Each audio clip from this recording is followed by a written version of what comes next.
সে আমার প্রিয় ভাই ফরহাদ ফকির এখানে উপস্থিত হয়েছেন, আমার জিয়ারকান্দি ইউনিয়নের সংগ্রামী নেতা আমির হোসেন মামা সহ বিভিন্ন উমর ফারুক ও অন্যান্য নেতৃবৃন্দ।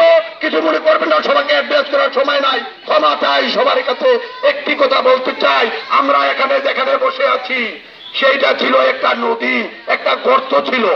এই গর্ত ভরাট করার জন্য আমার গ্রামের আজকে তারা জীবিত নাই মালু ব্যাপারী আলী হায়দর মামা আমাকে সহ নিয়ে এই জায়গাটার বন্দোবস্তের জন্য এই পারভেজ হোসেন সরকারের কাছে গিয়েছিলাম। তিনি বলেছিলেন, মামা দশের কাজের জন্য আমি আমার প্রাণ দিয়ে হলেও আপনাদের সাথে একাত্মতা ঘোষণা করব। তিনি করেছিলেন, সামনে একটা জায়গা আছে দেখে নিয়ে ভরাট করে বাজার হয়, এই ভরাটের জন্য আমি গিয়েছিলাম, মামা এই জায়গাটা ভরাট করতে হবে। উনি উনার ব্যক্তিগত ফান্ড থেকে 30,000 টাকা দিয়েছিল এবং পুলিশ প্রশাসনকে বলেছিল এটা বাজার হবে, আমাকে দিতে হবে। উনি সে বাজার ভরাট করে দিতে পেরেছিল।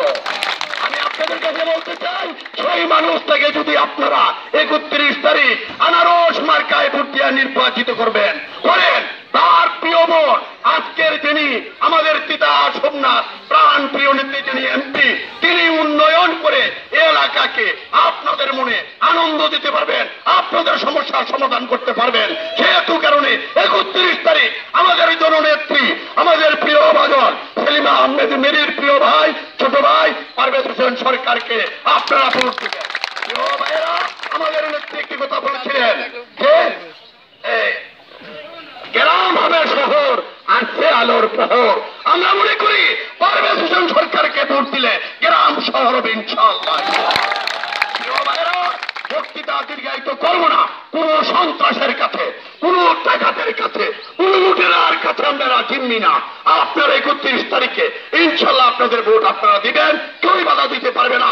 এই আশা, এই সাহস আপনাদেরকে দিয়ে আমি আমার সংক্ষিপ্ত বক্তব্য শেষ করলাম। সবার কাছে ভিক্ষা চাই, ক্ষমা চাই, মা বোনদের কাছে, আমার সকল মুরব্বীর কাছে হাত করে জোর করে ক্ষমা চাই। 31 তারিখে আনারস মার্কায় ভোট দিয়া পারভেজ হোসেন সরকারকে উপজেলার চেয়ারম্যান বানান। আসসালামু আলাইকুম। জয় বাংলা, জয় বঙ্গবন্ধু, জয় হোক আমাদের সভা।